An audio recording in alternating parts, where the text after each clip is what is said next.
നമസ്കാരം എല്ലാവർക്കും just A minute വിത്ത് അനൂസിലേക്ക് സ്വാഗതം. എല്ലാവർക്കും എൻ്റെ ഹാപ്പി ദീപാവലി. അപ്പോൾ ദീപാവലിയൊക്കെ അല്ലേ, നമുക്കതിനെ വളരെ എളുപ്പത്തിൽ തയ്യാറാക്കാൻ പറ്റുന്ന ഒരു ദീപാവലി സ്വീറ്റ് തയ്യാറാക്കിയാലോ. അപ്പോൾ ഇന്ന് നമ്മൾ ഒരു കടലമാവ് കൊണ്ടുള്ള ഒരു ബർഫിയാണ് തയ്യാറാക്കാൻ ഉദ്ദേശിക്കുന്നത്. എല്ലാവരും ഈ ബർഫി ട്രൈ ചെയ്ത് നോക്കുക കേട്ടോ. വളരെ എളുപ്പത്തിൽ തയ്യാറാക്കാൻ പറ്റുന്ന ഒരു ബർഫിയാണ് കേട്ടോ ഇത്. ഇതിന് കുറച്ച് സാധനങ്ങൾ മാത്രം മതി. ഞാൻ ഇപ്പോൾ എടുത്തിരിക്കുന്നത് 1 കപ്പ് കടലമാവ്, 1/4 കപ്പ് റവ,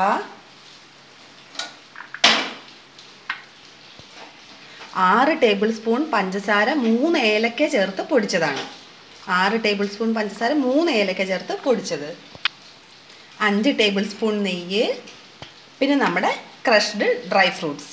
ശ്രദ്ധിക്കേണ്ടത് അടി കട്ടിയുള്ളൊരു പാത്രം എടുക്കണം, എന്നിട്ട് നമ്മൾ മീഡിയം ഫ്ലെയിമിൽ വെക്കണം. ഇതാണ് ഇതിനകത്ത് ആദ്യം ശ്രദ്ധിക്കാനുള്ള കാര്യങ്ങൾ.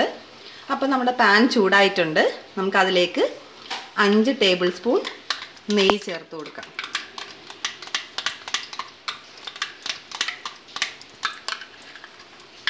ഇത് മെഷറിംഗ് കപ്പാണ് കേട്ടോ.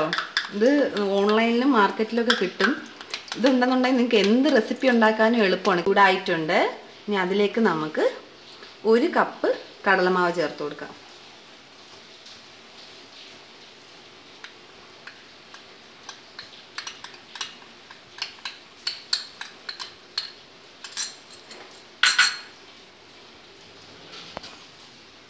നന്നായി ഇളക്കി കൊടുക്കണം.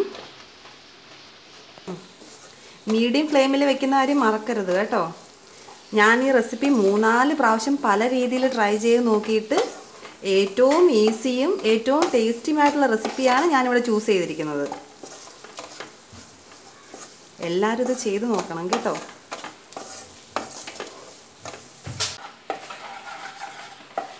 ഇത് വേകുമ്പോൾ മനസ്സിലാവും കേട്ടോ, നമുക്കൊരു ചെറിയൊരു കളർ ചേഞ്ച് കാണാൻ പറ്റും.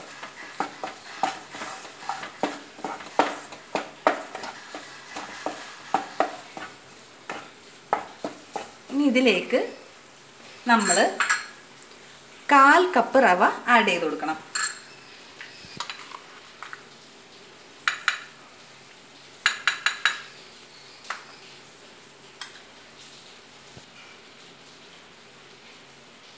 കാൽ കപ്പ് റവയാണ് ആഡ് ചെയ്ത് കൊടുക്കുന്നത്.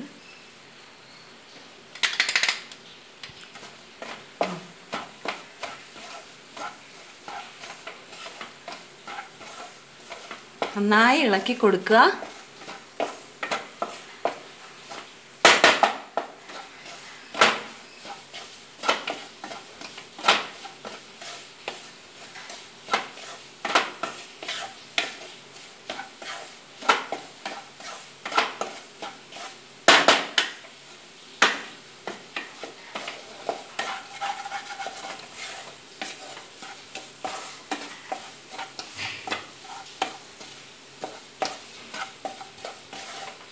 ഫ്ലെയിമിൽ കിടക്കട്ടെ. എന്നിട്ട് നമുക്ക് ബർഫി സെറ്റ് ചെയ്യാൻ വെക്കുന്ന പാത്രം തയ്യാറാക്കാം. അപ്പം നമ്മളൊരു പാത്രം നന്നായി കഴുകി തുടച്ചെടുക്കുക. ഒട്ടും നനവുണ്ടായിരിക്കരുത്. അതിലേക്ക് അല്പം നെയ്യ് നമുക്ക് തേച്ച് കൊടുക്കാം. ഇത് നമ്മുടെ ബർഫി പാത്രത്തിൽ ഒട്ടിപ്പിടിക്കാതിരിക്കാനാണ് കേട്ടോ. പാത്രമേ സ്റ്റീൽ പ്ലേറ്റോ ഏതെങ്കിലും ഒരു ചെറിയ കുഴിയുള്ള പാത്രം നിങ്ങളുടെ ഇഷ്ടം. അത് അല്പം കുഴിയുള്ള സ്ക്വയർ ടൈപ്പോ ഏത് ഷേപ്പായാലും കുഴപ്പമില്ല. ഒരുപാട് കുഴിയുള്ളതാവരുത്. അത്ര. നമ്മുടെ ബർഫിക്ക് ചെറിയ കളർ ചേഞ്ചൊക്കെ വന്ന് തുടങ്ങിയിട്ടുണ്ട്. നമുക്ക് പഞ്ചസാര ചേർക്കാം. ഞാനിവിടെ 6 ടേബിൾ സ്പൂൺ പഞ്ചസാരയാണ് എടുത്തിരിക്കുന്നത്. മധുരം ഇത്ര വേണ്ടാത്തവർക്ക് വേണമെങ്കിൽ പഞ്ചസാരയുടെ അളവ് കുറയ്ക്കാം കേട്ടോ. ചിലർക്ക് മധുരം ഒരുപാട് ഇഷ്ടമായിരിക്കത്തില്ല. അങ്ങനെയുള്ളവർക്ക് പഞ്ചസാര കുറച്ച് ഉപയോഗിക്കാം. ഇതിൽ പഞ്ചസാര പൊടിച്ചാണ് എടുത്തിരിക്കുന്നത് നമ്മൾ. അതിലേക്ക് ഏലക്ക ഇടാൻ മറക്കരുതേ പൊടിക്കാൻ നേരത്ത്. എന്നാലേ നമ്മുടെ ബർഫിക്കൊരു മണമൊക്കെ കിട്ടത്തുള്ളൂ.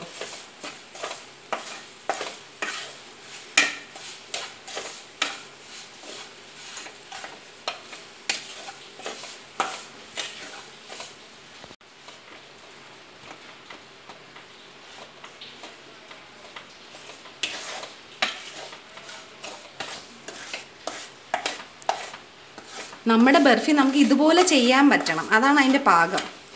അങ്ങനെ ചെയ്യാൻ പറ്റിയില്ലെന്നുണ്ടെങ്കിൽ അതിൻ്റെ അർത്ഥം നമ്മുടെ ഒന്നുകിൽ നെയ്യ് കുറവ്, അല്ല ഒരുപാട് ലൂസായിട്ടാണ് ഇരിക്കുന്നുണ്ടെങ്കിൽ അതിൻ്റെ അർത്ഥം നിങ്ങൾക്ക് കടലമാവ് കുറവ്, അതാണ്, അങ്ങനെയാണ്. അപ്പം അതനുസരിച്ച് നിങ്ങൾ വേണ്ടുന്ന പോലെ ചെയ്യുക. ഇനി നമുക്കിതൊരു സെറ്റ് ചെയ്യാൻ വെച്ചിരിക്കുന്ന പ്ലേറ്റിലേക്ക് മാറ്റാം, പാത്രത്തിലേക്ക് മാറ്റാം.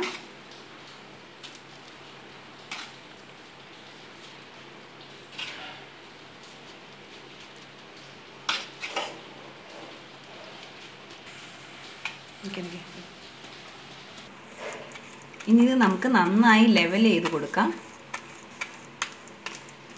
നെയ്യ് ചേർത്തിട്ടുള്ളതാണ്, നമുക്ക് ലെവൽ ചെയ്യാനൊക്കെ നല്ല എളുപ്പമാണ്.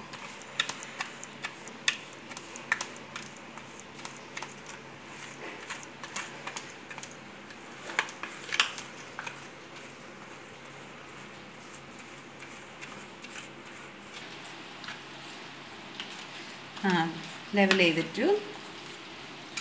ഇനി നമുക്ക് ഗാർണിഷ് ചെയ്യാം.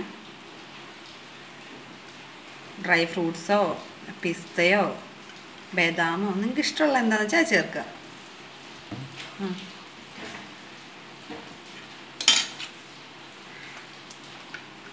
ഇനി നമുക്കിത് സെറ്റ് ചെയ്യാൻ വയ്ക്കാം. ഒരു 1-1.5-2 മണിക്കൂറോളം പുറത്ത് വയ്ക്കണം.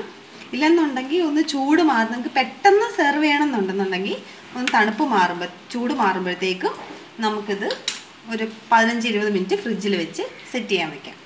അപ്പോൾ എന്തായാലും ഞാനിത് പുറത്ത് വയ്ക്കുകയാണ്. അപ്പോൾ നമുക്ക് സെറ്റ് ചെയ്ത് കഴിഞ്ഞിട്ട് നോക്കാം. നമ്മുടെ ബർഫി സെറ്റായോ നോക്കാം അല്ലേ? നല്ല കട്ടയായിട്ടുണ്ട്. ഇനി നമുക്കിത് കട്ട് ചെയ്തെടുക്കാം.